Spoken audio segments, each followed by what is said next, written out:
Podcast Answer Man, episode number 361.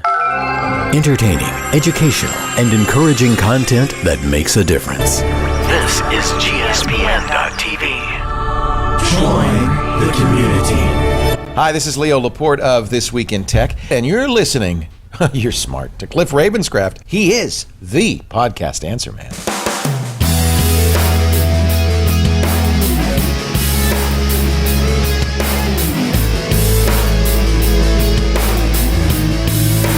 Well, hello everyone, and welcome back to another episode of the Podcast Answer Man. My name is Cliff Ravenscraft, and this, my friends, is the podcast devoted to taking your message, your business, and your life to the next level. That's right, my friends. It doesn't matter if you're brand new to this online content creating world, or if you've been creating online content for many years. There's something we can all do to take everything we do in life to the next level.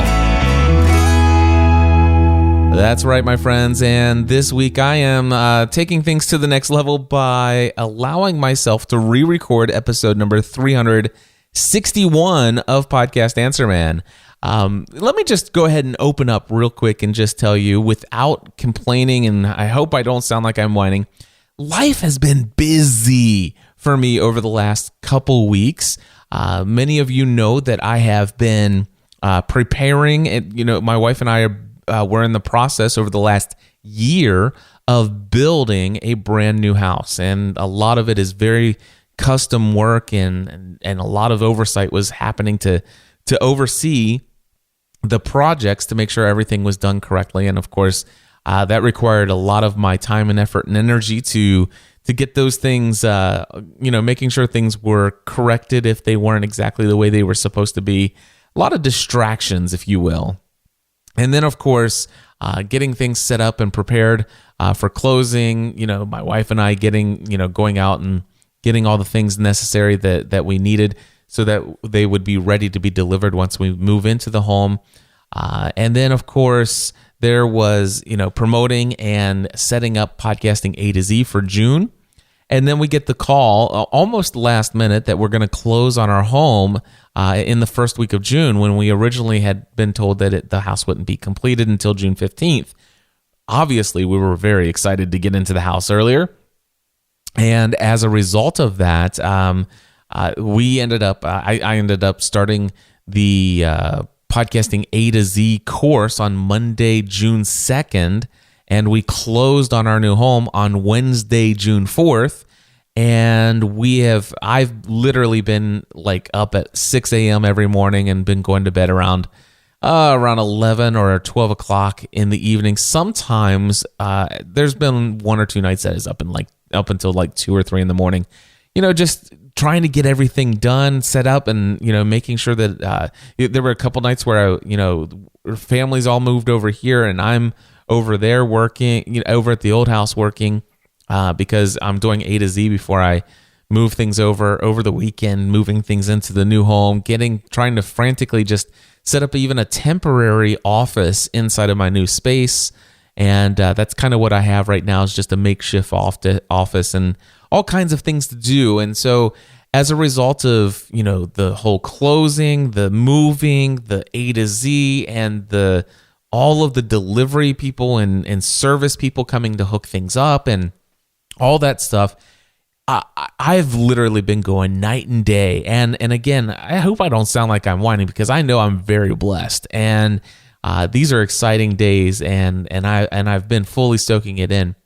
But one of the things that I know, and I shared this at the opening of last week, is that I just really struggled with some of the monologues that I've done in the opening of the show, and even last week I did a monologue about the monologues and all of that good stuff. And I know that stuff happens as a result of my lack of show prep. Podcast Answer Man, I have a certain standard for this show, and I typically can't live without content. And I want to say I appreciate those of you who have written some emails and said, listen, Cliff, what you've shared may not have been life-altering, but it was extremely valuable to me. And so I appreciate that, and I understand that, and of course that's the outcome of last week's monologue. But at the same time, I still would prefer putting out podcast episodes of Podcast Answer Man where I've put a significant amount of time, effort, and energy into the content of, into the show prep for the content that I will be sharing. So, for example, let me just go real quickly and tell you some of the content ideas that I could talk about, but I need to do plenty of research. Edison Research has some new numbers on podcast listening statistics. Let's see, Libsyn 4, there's some new things. Libsyn's moved over to the Libsyn 4 system, which is still in beta. And I want to talk to you about a little bit of those things and some of the new features and how and why I still use only the basics and what I'm using. I've heard about this service called Silencer at silencer.io, and something about mute spoilers, mute hashtags and phrases. It's a social media thing, and I've not even had a chance to look into it. I've got all kinds of ideas of different content that I want to share with you that would require that I kind of take some time to do my research and prepare an outline and then systematically walk you through intentional content. And I would prefer, I don't mind a little 4 or 5 minute monologue to start off the show. I kind of like the little personal approach that I take to the front of my show. Some people don't like that. That's fine with me.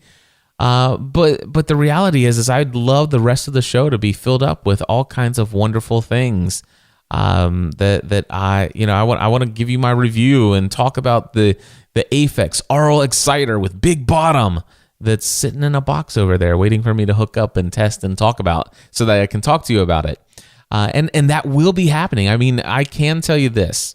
The last couple of weeks have not necessarily been the show. I have not done the show prep or hardly any show prep at all for what I want to share with you guys. But I am certainly in probably the busiest time of my life that I've experienced.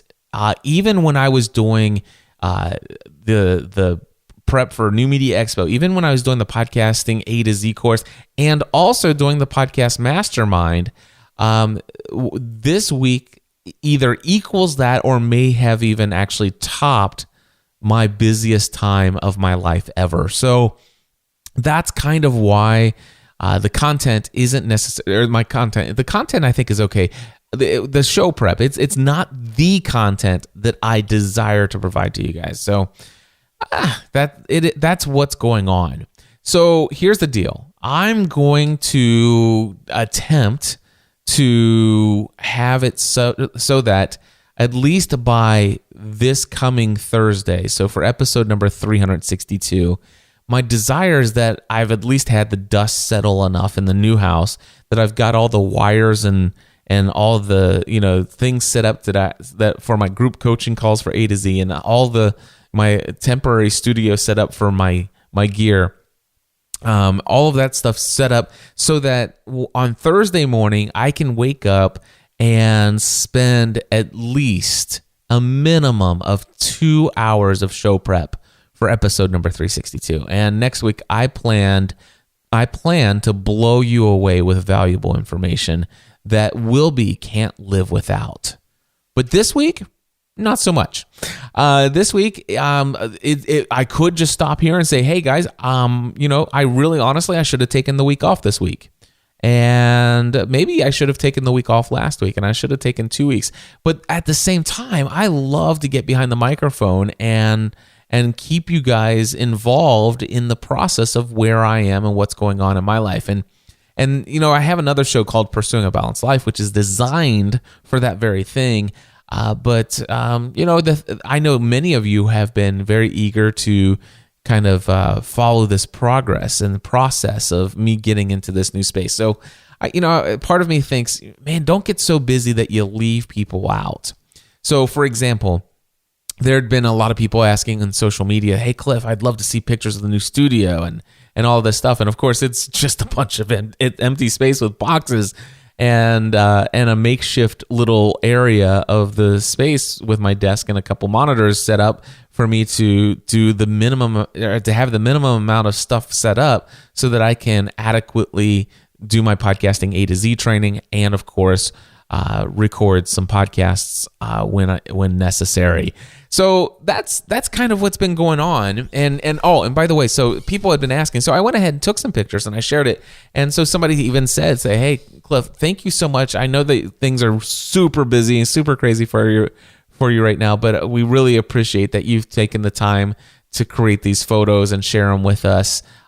So that we can celebrate and be a part of this journey with you. And so that's kind of the same thought and the mindset and the mentality that makes me say, you know what? No, I'm not going to cancel this week's episode of Podcast Answer Man. No, I did not have time. And no, it's not because I've been kind of laid back and kind of taking it easy.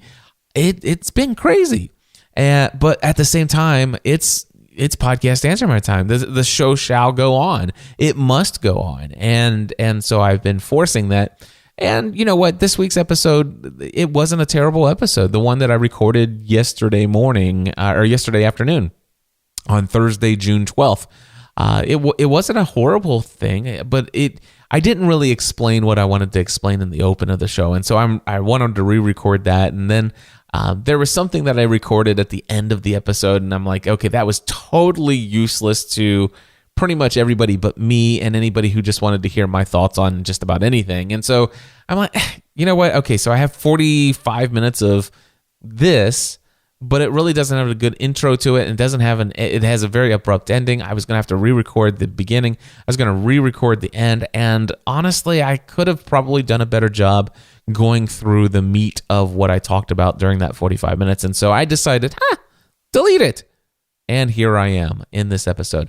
So again, I'm certain that if you're not interested in me just rambling on about stuff, you've already gone and you're not here listening to this episode, and you'll be tuning in next week. So that's your last warning. From this point forward, no more warnings. If you're listening to it's your own darn fault. All right. So what am I going to share with you? I am going to geek out with you guys and just share with you the things that I have, brought over from the old studio. I'm going to share with you some of the new stuff that I've purchased for the studio, some of the stuff that I've purchased for the house, just geeky technology, all of that good stuff. It's going to be included here as I talk through, and I haven't purchased even half of the stuff that will ultimately end up in this space. But I wanted to share with you, just to give you some kind of content for this week. I wanted to just share with you some of the things that I've purchased. So. And by the way, part of me was even thinking, I don't know why I have such a prohibitive conscience about my content lately. It's been kind of bugging me. But one thing with this buying this new home and stuff like that, for some reason I get a little bit concerned of like, wow, Cliff's just really showing off, and that is not my intention. It is not my intention to show off. And maybe one or two people have given me that feedback in the past, and maybe that's why it weighs heavy on me. But, I know a majority of you are not. I get a couple people who post things like, dude, I'm super jealous of that, monitor or whatever the case may be, and stuff like that. But I know a majority of you have been watching the story, have seen how this has unfolded, and, are celebrating with me. And that I'm just overzealous with excitement right now. And that's why I'm sharing a lot of these things. But, And also, I'm very excited because I've worked hard to get these things that I've done over the years. I've worked my butt off, and I had a guy say to me in a Facebook message. He says, "Cliff, I don't know what your problem is. You need to just suck it up and just keep creating content. You need to put a little more effort into it. This content's blah blah blah." And I understand that. I know I want to do those things. But he wrote me this message as if, I kind of just sit back and relax and I do nothing. And you know what? I may have done that right around the early, maybe the first week or two of May. But certainly not the last 2 weeks, and certainly, not the 2 weeks before that. So the last month has not been relaxing at all.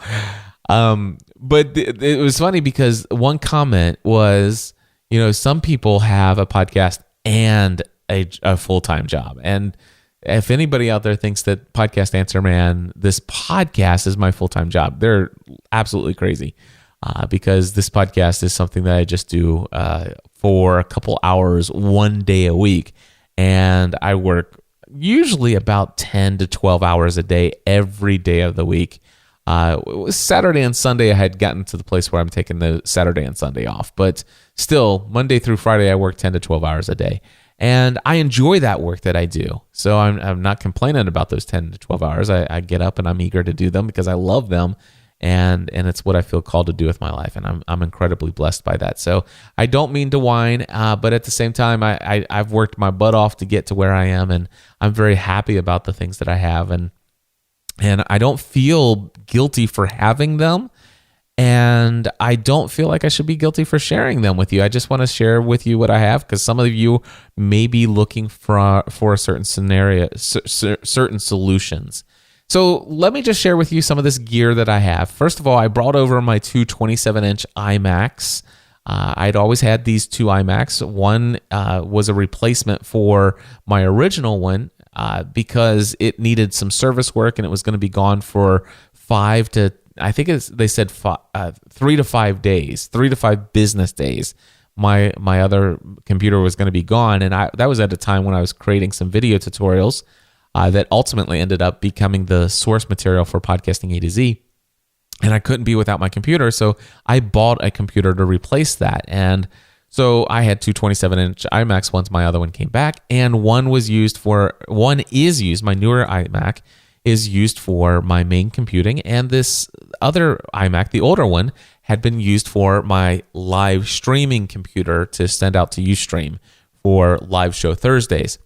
Then I also have a 23-inch HP widescreen monitor, and I use that as a secondary monitor off of my main computing system. And I always have the resolution of that monitor set at 720p, and I do that so that I can record or share that screen on webinars for GoToMeeting webinars, and also my group coaching calls that I do on GoToMeeting, GoToWebinar with my Podcasting A to Z students. And it's just the appropriate size, and it's also a good size for ScreenFlow to record that particular size of screen resolution. And that way, when I'm sharing things on YouTube, the actual screen, even in the default player, is readable because of the sizing and stuff like that. So it's very intentional about I'm very intentional about having a secondary monitor, and also intentional about the fact that it's always at 720p. Now, I had been using my old iMac had the ability to do something called target display mode. Now, my new iMac, my new 27-inch iMac, and it's not the thin bezel one, it's not the newest one, but my new iMac has two. It does have two Thunderbolt / mini display ports on the back of it. So I have two mini display ports to HDMI converters, and I send the signal from one of those over to my 23-inch HP monitor. And I used to use a cable that is mini display port to mini display port, and I would plug one into the mini display port on the back of my 27-inch monitor, or my new 27-inch, and I would plug it also into the mini display port of the old 27-inch.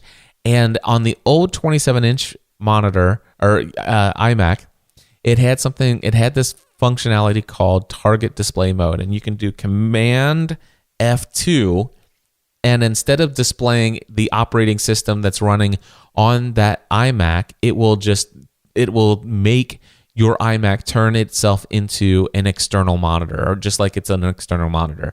So I could actually have 3 monitors, and I would run that every now and then. I would have 3 different screens up and operate that way. And I know some people are thinking, why would you need that many screens? Well, don't knock it till you try it and find lots of uses for it. The problem is that it was the same computer I used for my live stream, and so I never really got to the place where I could make it a part of my routine to have that third monitor. And because I would always on Thursdays have to take it out of target display mode and use the interface for that iMac to do the things for Ustream. So anyway, that's what I had in as far as computers and monitors on my desk previously.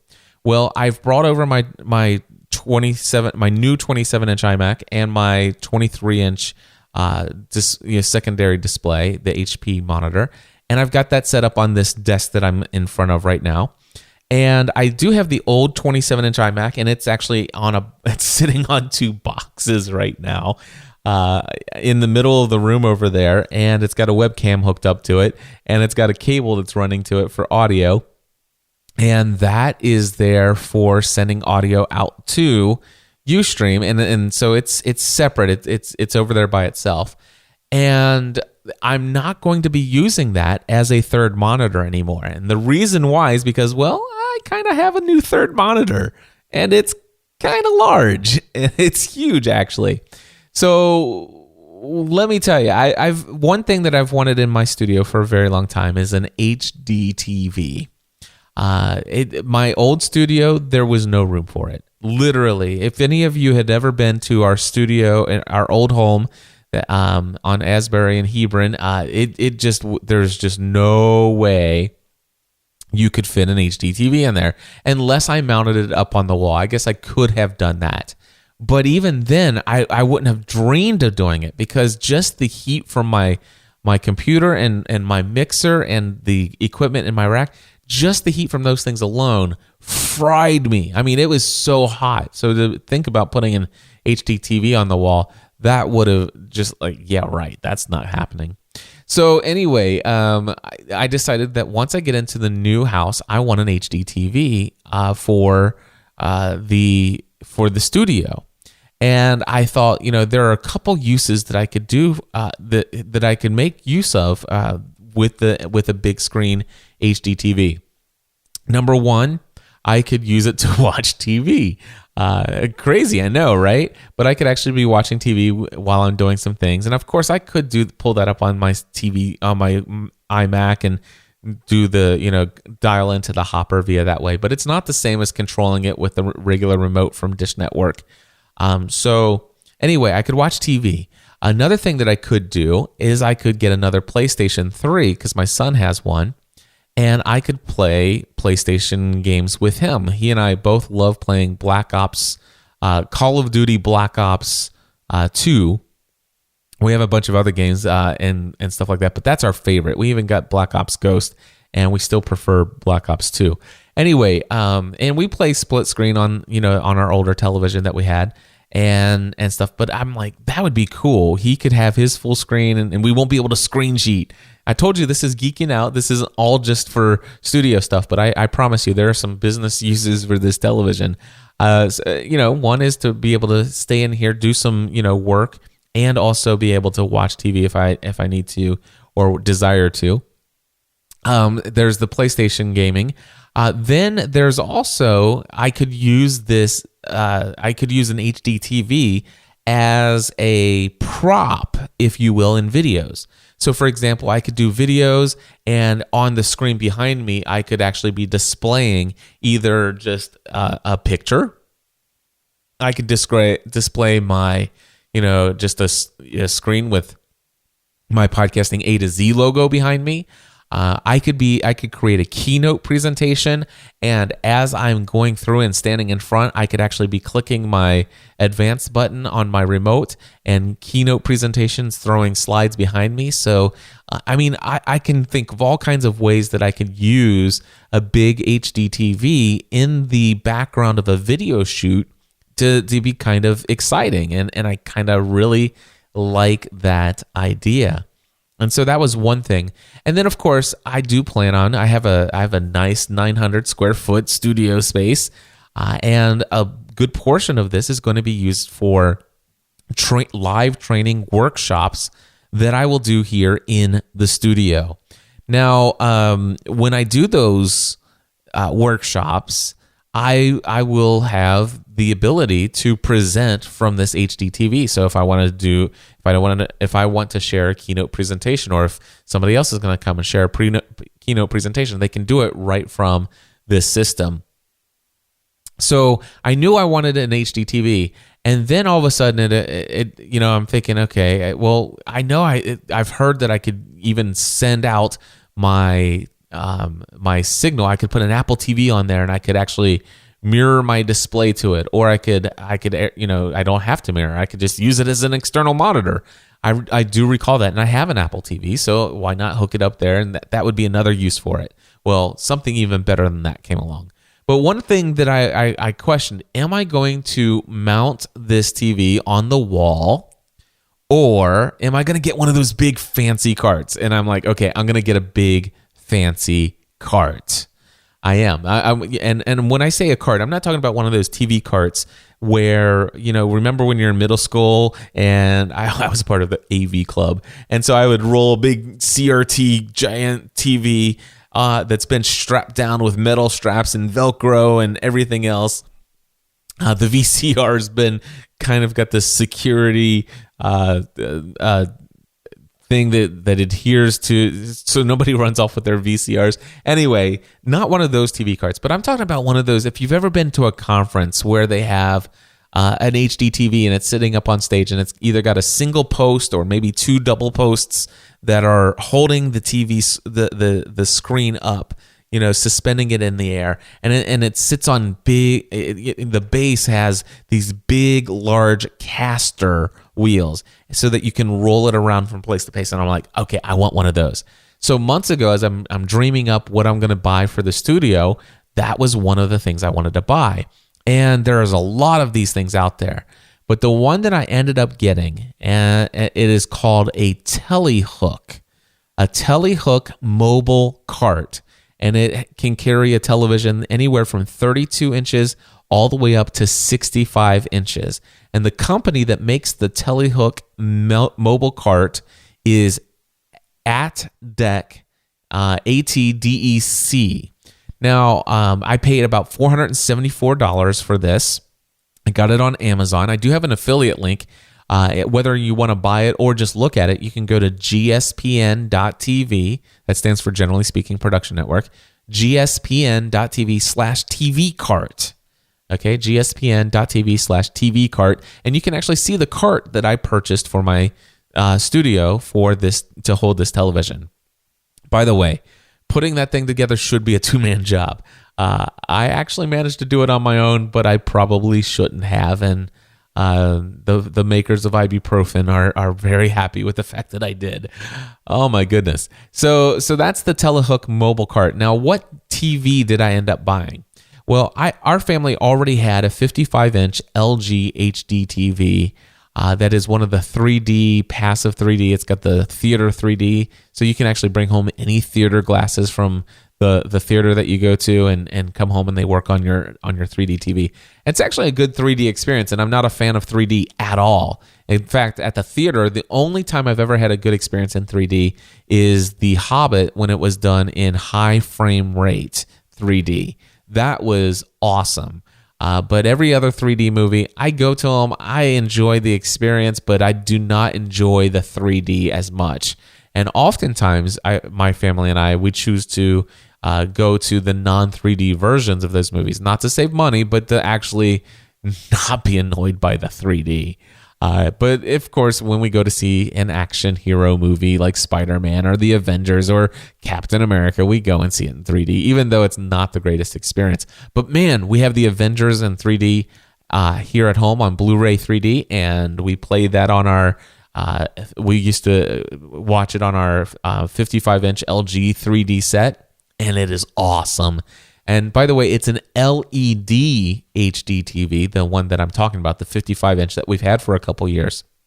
And anyway, so I knew that we've already had a great experience with that television, so I decided to purchase the same kind of television, an LG. I knew I wanted the LG brand again. I knew that I wanted to go ahead and get the LED. And I didn't care so much for the smart TV, but when going into it. But I will tell you, the LG. By the way, the model that I bought is the LB7100, or the LB Linda Boy LB7100, and you can see this on Amazon. By the way, It's $1,700 on Amazon at gspn.tv/LGTV. Again, that's gspn.tv/LGTV. So I ended up getting the 60-inch monitor, or the 60-inch size of the same kind of television. It's got the 3D, it's LED. It's just it's got 5 more inches diagonally on it, and it is an awesome television. And while I wasn't so crazy with the smart TV aspect, the smart TV apps on the old television that we had, I will tell you that I am very pleased with the smart TV functionality that's built into this new television. It's awesome. It's awesome. The Amazon app is just as good as the PlayStation. The Amazon app is just as good as the Apple TV. The Netflix app is just as good. Now the thing is, I think Apple TV does a better job with those apps than just about anything else. But it's just as good as, I'll tell you what. Let me put it this way: they're just as good as the Roku, and it has Hulu Plus, Amazon, and all that stuff. And I don't even have this. I haven't even hooked up a set-top box to this TV yet, and it's pretty wild. So yeah, I really like it. And so I hooked it up to, I put this LG 60-inch TV on top of my what is it called? The Telehook mobile cart, and I raised it up to the top, and it is awesome. I thought that I had put it up way too high, and I'm like, oh my gosh, I'm going to have somebody come help me lower that. And of course, if I do some presenting, I don't know, maybe I won't ever lower it. Maybe it's just fine exactly the way it is. But anyway, it was up pretty high. And then I'm like, okay, well, you know what? I wonder what it would look like if I put that, since the monitor's up so high. I wonder what it would be like if I rolled it behind my desk. And so I did. And all of a sudden it's like, wait a second, that's even well above. It's a couple inches higher than my 23-inch HP monitor. And I just rolled it behind that. And so now I'm looking at my 27-inch, and I look to the left, I see the 23-inch monitor, and above that, and still to the left of my iMac, I see this 60-inch HD TV. And I'm like, ooh, I have another mini DisplayPort to HDMI adapter, and I have an HDMI cable. So I hooked it up, and sure enough, it is displaying a third display for my computer. Now, I will tell you, if you have any desire to do this at all with an HD TV, not all resolutions are created equal when it comes to displaying. It's not the clear. You're probably better off, if you want a third display, you're probably much better off actually getting a computer monitor. But this is still pretty darn awesome. Now, if you hook this up, what you want to do is you want to go into your system preferences. I have a Mac, by the way. You go into your system preferences and go into your display settings. And then under the display tab, it's probably going to have best for display.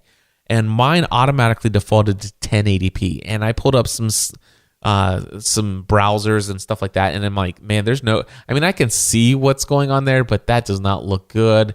I would not want to read that. It wasn't very readable. It didn't look good at all. And so I tried 720p. I'm like, okay, well, maybe that'll work better. And that really didn't look a whole lot better anyway, either.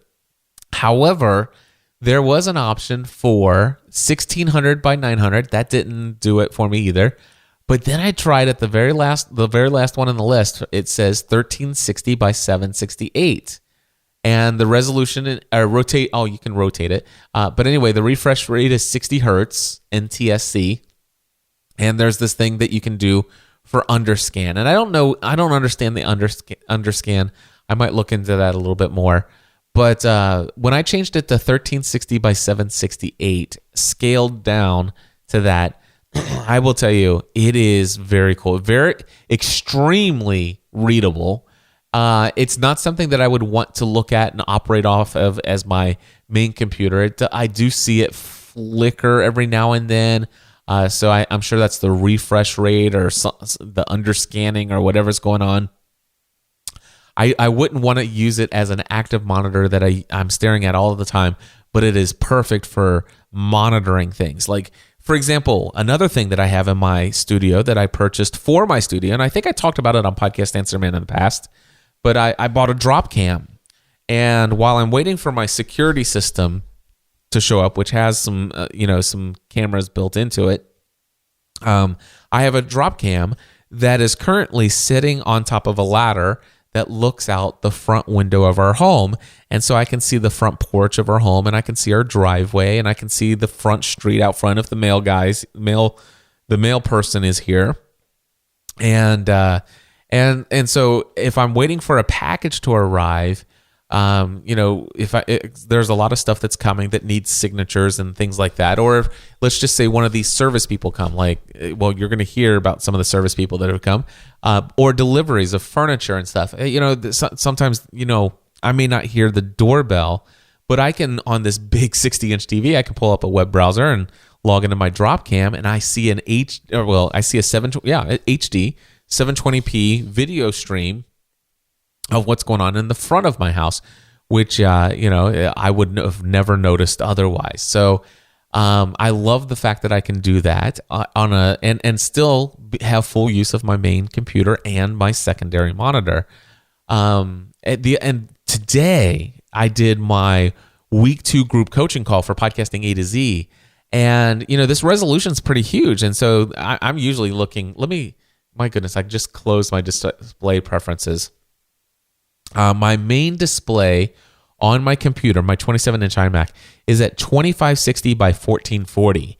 So everything is kind of really tiny, and I've kind of gotten used to seeing things like that. But when I do my A to Z course, I'm going between, bouncing around, all my eyeballs are bouncing all between the 2 displays and stuff like that. And the text is real tiny when you're kind of going back and forth and things.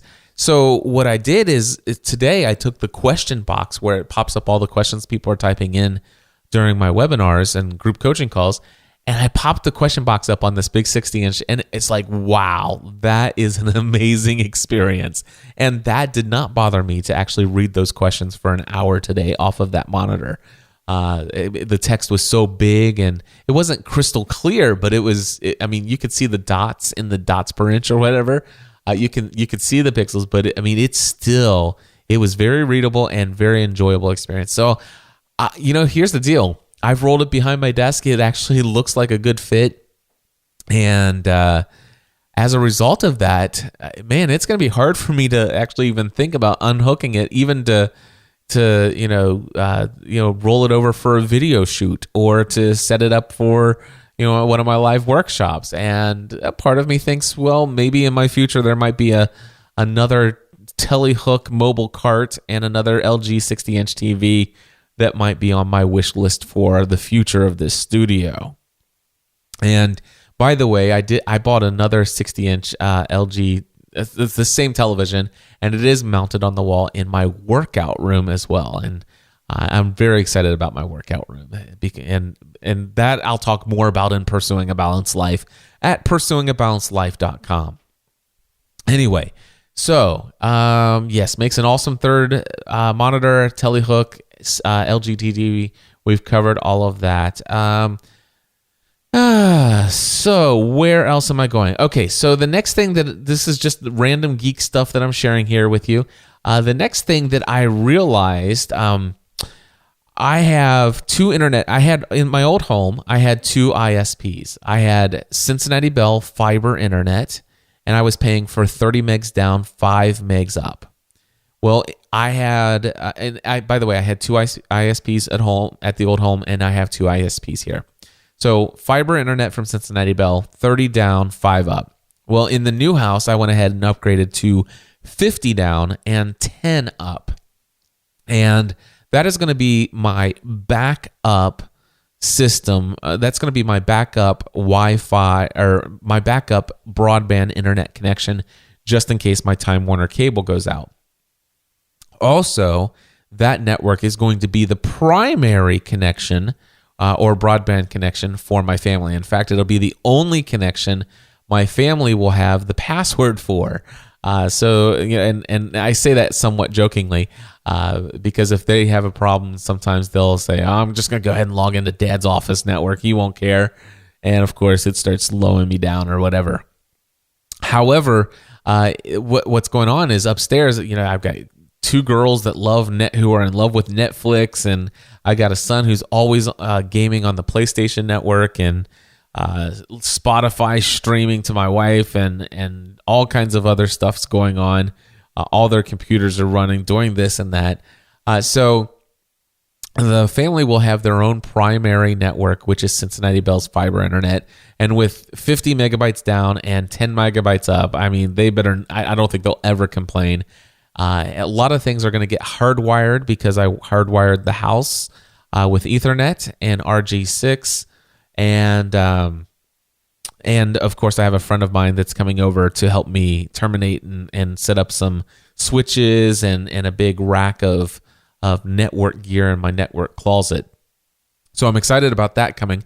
But also, and this is something that I just ordered today because Pat Flynn, my good friend Pat, told me about this about this router that was helping him. He said in his new house that he had a situation where, it's a bigger house. So, the master bedroom is further away and now he can't get his Game of Thrones without it buffering or whatever.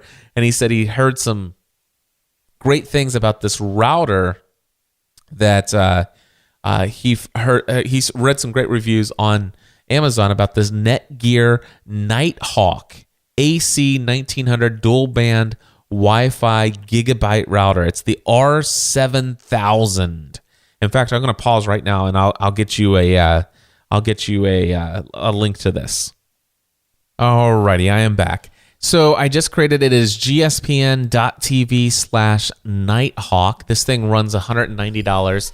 Anyway, listen to this. This is first to market 1 gigahertz dual core processor.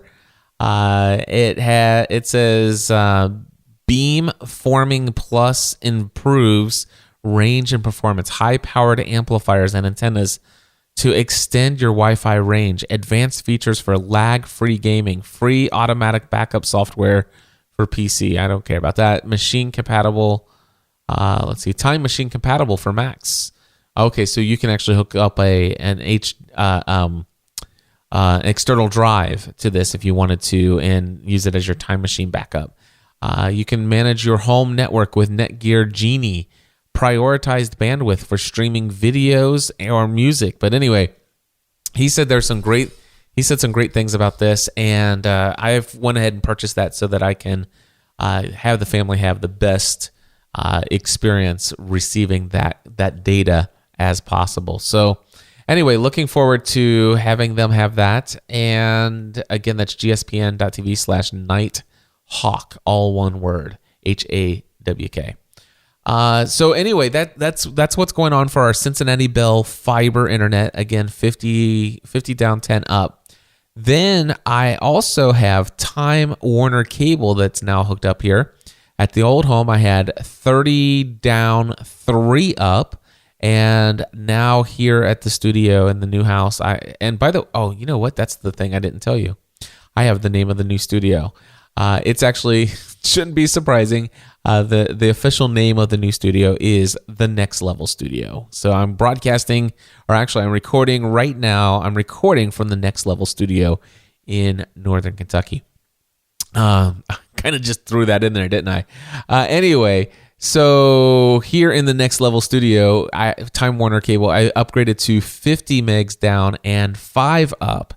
They didn't have the 10 up option. So anyway, so it's a very reliable connection. 5 megs per second up is really good, and and so I got that connected. Now the thing is when he was hooking things up, I realized that if I was wired into the cable modem or the cable router directly, I was able to experience, the 50 megs. It was actually went about 53, 55 megs down. And then I noticed that it was on, and it was getting the, it was pushing the limit of the 5 megs up as well. But anyway, what happened was if I connected via my Airport Extreme, I noticed the bandwidth was greatly reduced, even sitting right next to the Airport Extreme. I'm like, what's going on here? Why is it doing this? And so I went in, and I never realized this before, but the Airport Extreme, I had it configured as a network so that it would be backwards compatible with all kinds of old wireless standards. So it was actually, it's a wireless N router that can be backwards compatible with wireless G and wireless B. And it does either 2.4 gigahertz or 5 gigahertz. And so I had a 2.4 gigahertz with, that would be backwards compatible to everything. And I didn't realize it, but that's what was slowing things down. And so I went in and I reconfigured it as wireless N only, and I changed it to 5 gigahertz. And when I did that, oh my gosh, it was just as if I was hardwired in, and major significant difference in the actual broadband speeds. And while I'm now the thing is I still prefer hardwired. And this coming Saturday, tomorrow is Saturday, but a week from tomorrow, Adam is going to come over, a friend of mine, and he's going to help me wire up everything. And then we'll have, wires for pretty much everything. But just in case I need to, and certainly for now, I'm getting super crazy speeds because I'm now using the wireless N standard, which, wow, I wish I would have known that a long time ago. Anyway, so that's what's going on there. So I already talked about the internet. I talked about that. Another thing that I got for the studio here and throughout the house, and these things are super expensive, but I could not handle the light bulbs that the builder put into our home. They refuse. My builder is an Energy Star compliant home, so they build homes that are all energy efficient and stuff like that, which I think is great. But they would not do incandescent bulbs, and they had these compact fluorescent bulbs. Now they have some that are in the light fixtures, and those have the little spirally things, and you turn it on, and they light up pretty well, and they warm up pretty quickly, which means that they go to their full brightness relatively quickly. But we have it in my entire studio / office space here, and in lots of rooms in this house, there are can lights everywhere. And they had these, the down lights, I think they're called BR30 bulbs. Anyway, these down lights have these compact fluorescents in there, and they have like 2 stages. There's the top stage that turns on. It's really, really, really light, or it's very dim, I should say. And then it eventually fires up the rest of the coils coming, down through the bulb.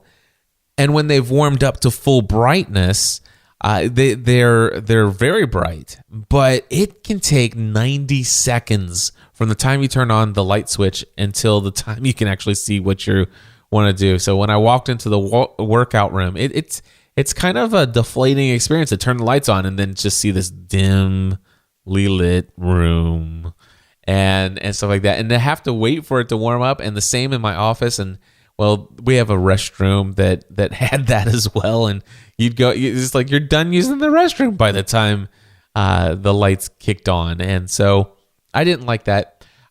So I went looking for alternatives, and I'd been thinking about this Hue lighting system. And Hue is made by Philips, and it is a Wi-Fi lighting system that you can control via your mobile phone app, or I think it's just app only on the phone.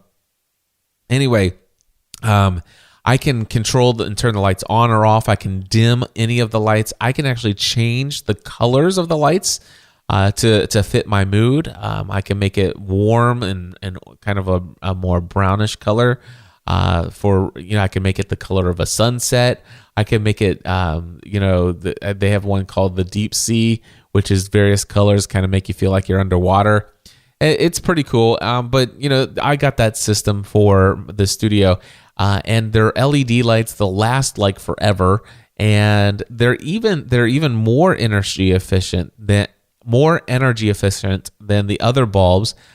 They don't heat up. I mean, now the compact fluorescent bulbs, they didn't heat up as much as an incandescent bulb would. But even those things, when I went to go take them out, at first, I didn't realize those bulbs got so hot. Now my studio lights have been on here for a couple hours now, and I can tell you right now, I can go up there and touch it and put my hand on it and never need to take my hand off. I mean, they run really cool and really awesome. So that's another thing that I did get for my office and some other rooms in the house is the Hue lighting system. In my studio, for my studio, let's just say monitor speakers or my studio sound system, in the old house, in my old studio, I bought this, I think it was Audio Acoustica or something like that. It was probably like a $60 or $70 computer speaker set with a heavy subwoofer, and it's got these two satellite speakers that you'd sit on your desk, and you plug it. It's got the 1/8 inch plug that plugs into your computer monitor, and that was my system, or that was my I guess studio monitors, if you will, or that was how I listened to music or whatever, and it was okay.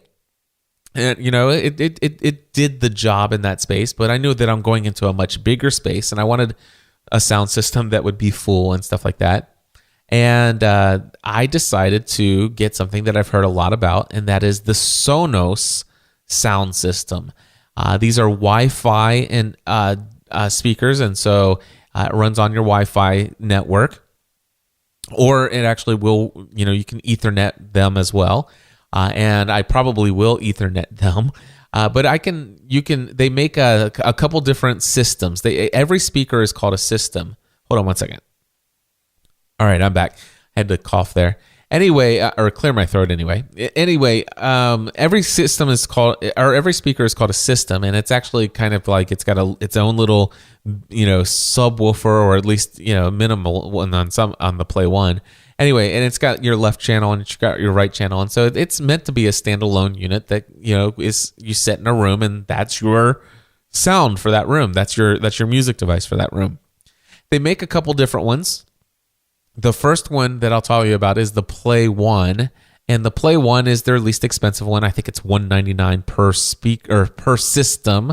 And if you had let's just say a hallway, or if you wanted to put it into, let's just say a small den, a library, a small tiny office or something like that, that would probably be okay. I think it's more applicable for maybe, a bathroom, to listen to music while you're in the shower or whatever. Honestly, I checked out the Play Ones. I didn't like the amount of sound, the amount of bass, or anything like that, so I chose not to go with that system. The next system that they have is called the Play 3. They don't have a Play 2, but they have a Play 3, and it's a good size system. The bass and the deeper sounds, actually it's not bad. It's not super great, but just one of these speakers could be good for a kitchen. It could be certainly good for a smaller office. Maybe a 12 foot by 12 foot room would certainly do fine with a Play 3. And I think I even said a kitchen, depending on how large your kitchen is. A Play 3 would be a pretty decent solution. Not going to give you a lot of bass though, but it's going to give you at least it's going to sound like it does have some bass to it.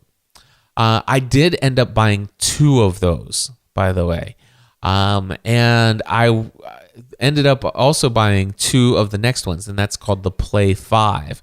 Now the Play 5 is it's the biggest one that they have. And it does have some pretty decent bass, but it still requires that you be in a sufficient, in a room sufficient for it. So like a living room is going to be pretty good for a Play 5.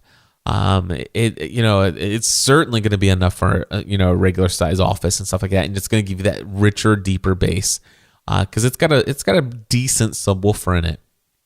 And so anyway, I got 2 of those, and the Play 5 has the ability. It has a 1/8 inch line import. And that means that I could bring audio out of my mixer, or actually bring audio out of my mixer into a headphone amp, which I then send into my speaker system. And I can actually make it to where my Sonos actually plays back my, whatever is playing on my computer. And whatever else I want to have play through there and all that other stuff. So, and the cool thing is that when you have a Play 5, even though the other computer or other Play systems like the Play 3 do not have line-in inputs, because it's all Wi-Fi and it's all software routed, you can route the line-in audio from your Play 5. You can route that to other speakers in the house. That is super awesome. I'm not going to go too deep into the Sonos system beyond that. I'll just say this, though. They're extremely expensive.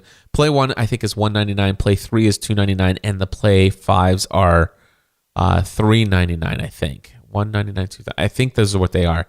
And in my studio is a huge space.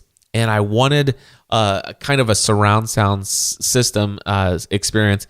You can take 2 of the systems and create a stereo pair. So, for example, I have on my desk, to my left, I have a Play 3. To my right, I have a Play 3. And I was able to create a stereo pair, which one of them is only the left channel of music. One of them is only the right channel of music. And I love that. And now you can only stereo pair 2 of the same system. So if you have one Play 3 and one Play 1, you cannot do that. They have to be the same system for them to become a stereo pair. Anyway, but so my and then they also have 2 other systems that I'm going to tell you about, and I did buy one of them. I bought a subwoofer. It's extremely expensive. It's $699, but it is out of this world. The bass that comes from it, it is the bomb, literally the bomb. So I actually have behind my iMac, I have a Sonos Play 5 that brings in the line input, and then I can group that with my stereo pair of Play 3s, which is on both sides of me. So I have music in front of me with, the Play 5's got some decent bass, but it's still not enough bass to fill this room. And then I have the 2 Play 3s in stereo, and then I have the Sonos subwoofer over there along one of the walls in my studio here. And this place sounds amazing. The other day, I was working and I was jamming really loud to the theatrical, instrumental orchestral soundtrack to The Hobbit, the first Hobbit movie. Wow, absolutely amazing. Felt like I was actually there. Beyond awesome. The one thing I wanted to be able to do is I wanted to also be able to AirPlay to it. I don't like the Sonos app, so you have to actually use their app. You can't just open up any application on your phone and say, "Hey, let's AirPlay this," or send the audio directly from whatever app I'm using directly out to the Sonos system. Instead, you have to be in the Sonos system, and then the Sonos has to actually have integration for that app like Spotify or RDO and all these other things. And you have to actually use their interface to interface with those systems. It works, and it's not nearly as bad as I thought it was when I first started using it that way, but it's not an idea setup. So I did learn that you could actually get an Apple Airport Express. And an Apple Airport Express actually it's a $99 Wi-Fi router is what it is.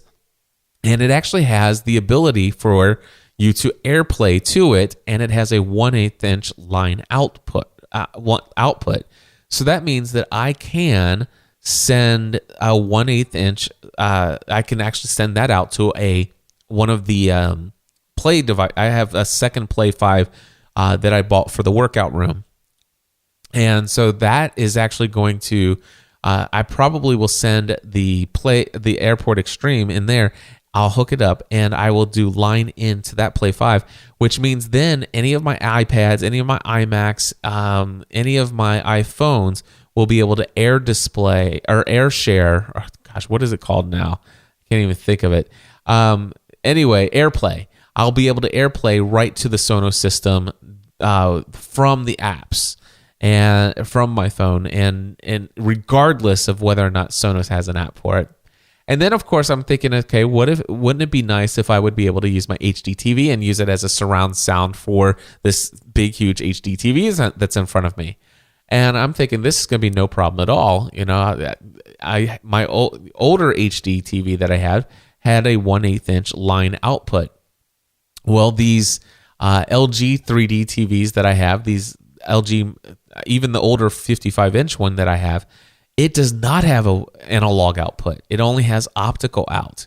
So I did what any geek would do. I went to Amazon and I purchased I think it was a $10, let's see here, optical to analog audio adapter. And that way I can actually take this system and also make that analog, and geeking out for sure. But you know, the thing is this is where I work. This is where I live. This is where I spend a majority of my time. And this is what I've worked hard to build up to. And I am, you know, I've saved up for all these things. And by the way, I do want to tell you, and not that I have to tell anybody, but I just got to say this: everything paid for by cash. I've not borrowed a single penny to do any of this. None of it's, well, actually, all of it was paid for with the business credit card, but it's all paid for with cash that's been saved up. I've been saving for a long time because I knew that I was going to be moving into this space, and I knew that as soon as I got into this space, I knew I wanted to get some really nice things that I've been dreaming about. And some of the things that I've listed here, these are things that I've been dreaming about, and I am now living those things as a reality in front of me. Another thing that I am thinking of, just moving forward, I'm thinking about, if you go to nextdesks.com, I think is what it is. Let me just go there. It's nextdesks.com. But if you do that without plural, if you just do nextdesk.com, it'll take you there. Anyway, I am thinking about buying a adjustable standing desk. So right now I have an IKEA desk, which has been working great for years, but I'm sitting down all the time. I'm in front of my computer hours after hour after hour after hour after hour after hour, all the time sitting at this desk. And guys, if you haven't done so, just Google "sitting is killing you," and it has not been good for my health. If you guys have ever seen me lately, I've put all the weight back that I lost years ago back on and stuff like that. And I'm getting serious about some stuff. And if you want to learn more about that, be subscribed to Pursuing a Balanced Life at pursuingabalancedlife.com, because my friends, some big major changes are happening in my life. It's now that I have my workout room and that routine is ready to kick into high gear. I'm going to go ahead and start this music so I can force myself to shut up in 3.5 minutes. But my next thing is I think I'm going to replace this IKEA desk with a Next Desk adjustable desk that I can actually say, you know what, I'm going to stand up for the next 2 or 3 or 4 hours. But I want to be able to have the ability to press a button and it or lower it down, and I can actually sit down for an hour or two. And kind of relax as I'm typing up and sitting back and maybe sitting back and watching something on my HD TV or whatever, or maybe I'm going to go in the workout room. But I want the ability to be able to sit at my desk and stand at my desk. And I know one option was that I could just get a standing desk and have a second computer set up and mirror the displays and have an extra set of keyboard and mouse and all that stuff. And that's a very real possibility. But wouldn't it be awesome if my standing desk and my sitting desk were the same desk, just with the press of a button? And everything that's on my desk, including my multiple monitor setup, goes up with me and comes down with me. And it's all that simple. And I saw that they actually have, if you go to their site and click on products, and then you click on options. No, that's not options. The gallery, maybe. Anyway, I'm trying to find it here. If you go to, it's products and then models. And then they also, if you hit the arrow to the right, you will see that they make custom desks. And that's probably what I'm going to have done. I'm probably going to get a quote on a custom desk that will be created just for myself in this space. And it will also double as my studio live streaming space. I know that I've been dreaming about one corner in my studio, and I was dreaming that corner was going to be set up as a TV set and a TV studio, and it very well may in the not too distant future. But I got to thinking the other day, I set up this temporary space for A to Z so I can start working, and then it's like, oh my gosh, it's Thursday. I gotta set up a live stream video setup, and so I did a live stream with the actual office space, which is this square portion of the L-shaped part of my studio / office, and it's got these 3 big windows, and you can see the green out, and it was just awesome. And I'm thinking, wow, that makes for a pretty decent live stream setup, and I may actually broadcast from my desk in the future. And so with that being said, I'm going to probably design the layout and the size that I want for this desk and have Next Desks build me a custom desk, and we'll see. Anyway, I gotta with Stephanie and I need to do our accounting work and find out where we are. I know that we've spent lots of money, and I know that all the money was there. We've got a significant buffer. Thankfully, I'm so blessed, and I thank God every single day. But I know that we need to be kind of keeping a tab on things here. Anyway, I gotta go. God bless. Helping you take everything you do to the next level. All right, guys, thanks. I will come back next week and I'll try to get that show prep done. Talk to you then. Bye-bye. Until then, take everything you do to the next level. Podcast Answer Man.